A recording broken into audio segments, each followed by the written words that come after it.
terhormat, kami sangat tidak menyetujui mosi kita bahwa pejabat pemerintah dilarang menggunakan pengaruh media sosial berupa influencer dalam mensosialisasikan kebijakannya. Terdapat beberapa poin bidasan kami. Yang pertama ialah di mana mereka mengatakan, tim afirmasi mengatakan bahwasanya influencer cenderung menggiring opini masyarakat.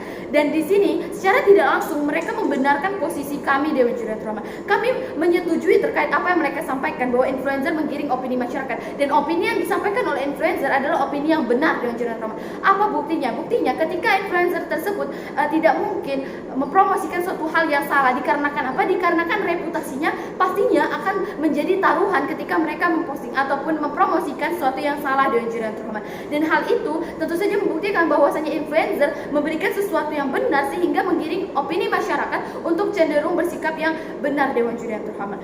Masuk pada poin bidasan kami yang kedua, di mana mereka mengatakan bahwasanya influencer tidak mau mengerti substansi konflik, substansi yang secara menyeluruh dari apa yang telah kebijakan pemerintah sendiri Dewan Juri Terhormat. Di sini poin bidasan ini akan kami jelaskan secara rinci kembali pada poin mekanisme kami nantinya. Dan untuk kemudian bidasan kami selanjutnya akan kami jawab pada poin justifikasi kami.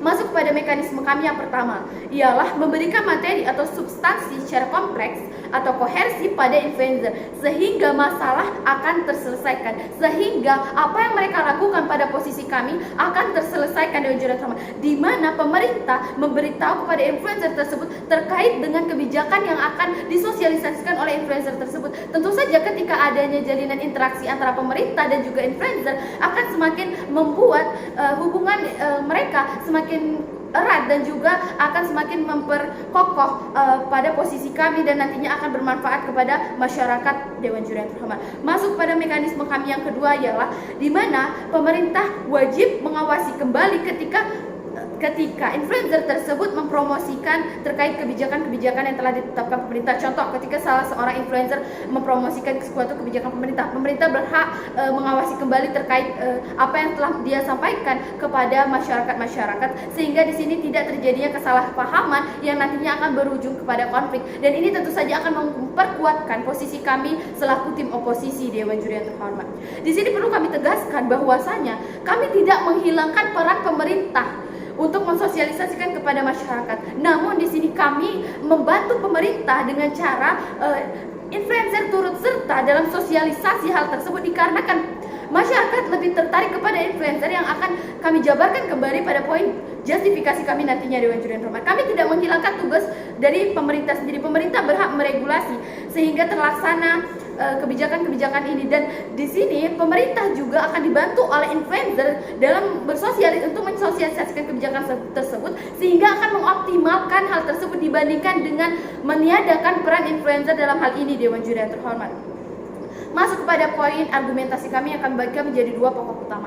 Pertama, justifikasi mengapa kami sangat menyetujui mosi kita pada tidak menyetujui mosi kita pada kali ini, dan yang kedua adalah dampak apabila posisi kami ditegakkan.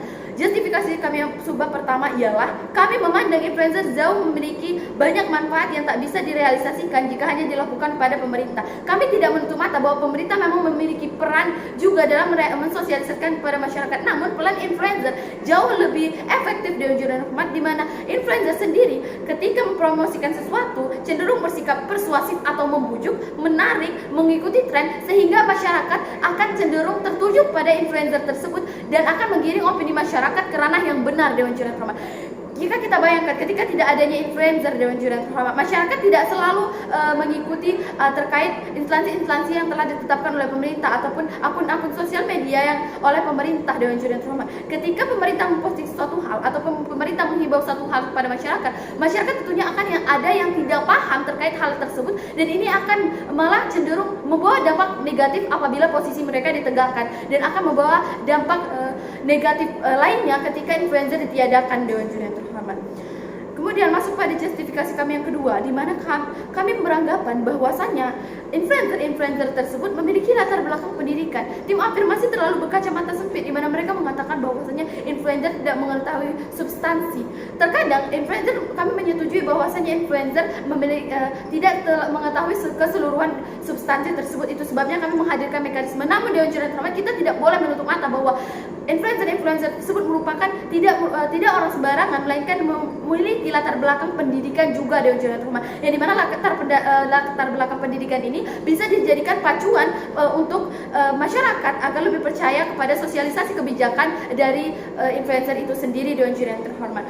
Kemudian trade off apabila pun jika ada kesalahan nantinya ketika influencer tersebut mempromosikan suatu kebijakan tersebut, maka di sini kami telah menghadirkan mekanisme yang telah kami jabarkan tadi, di mana pemerintah berhak mengawasi lagi Dewan Juri yang terhormat. Untuk itu posisi kami layak ditegakkan dikarenakan mekanisme yang kami hadirkan jauh lebih efektif dibandingkan posisi mereka yang meniadakan influencer. Kemungkinan yang kami pertanyakan pada posisi mereka tidak terjawabkan pada posisi mereka Dewan Juri yang terhormat.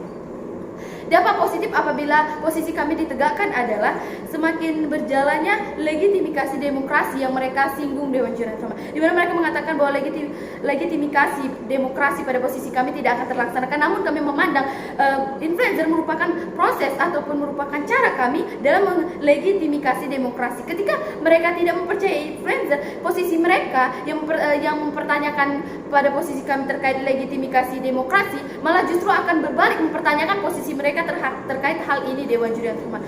Masuk kepada dampak negatif apabila posisi mereka ditegakkan ialah yang pertama adalah tidak seluruh masyarakat mengetahui terkait suatu kebijakan yang telah ditetapkan oleh pemerintah, di mana pemerintah tentunya akan memberikan suatu hal yang bersikap formal dan cenderung tidak menarik, dan hal ini akan membuat masyarakat tidak mendorong ataupun tidak mengajak masyarakat untuk melakukan hal tersebut. Mereka hanya menjabarkan terkait pentingnya suatu hal, namun mereka tidak mempraktekkan terkait suatu hal tersebut. Berbeda dengan influencer ketika mereka mensosialisasikan ataupun mempromosikan suatu hal. Contoh Dewan Juri yang terhormat, ketika pemerintah menyuruh masyarakat untuk memakai masker, namun influencer menerapkan tata cara memakai masker justru lebih efektif ketika influencer tersebut memakai masker, dan itu tentu saja akan lebih membuat masyarakat terbujuk akan hal tersebut dibandingkan dengan hanya memposting tentang suatu dan menghimbau akan perlunya hal itu Dewan Juri yang terhormat. Untuk itu saya selaku pembicara pertama dari tim kontra sangat tidak menyetujui mosi kita pada kali ini, dan mosi kita patut dipatahkan. Terima kasih.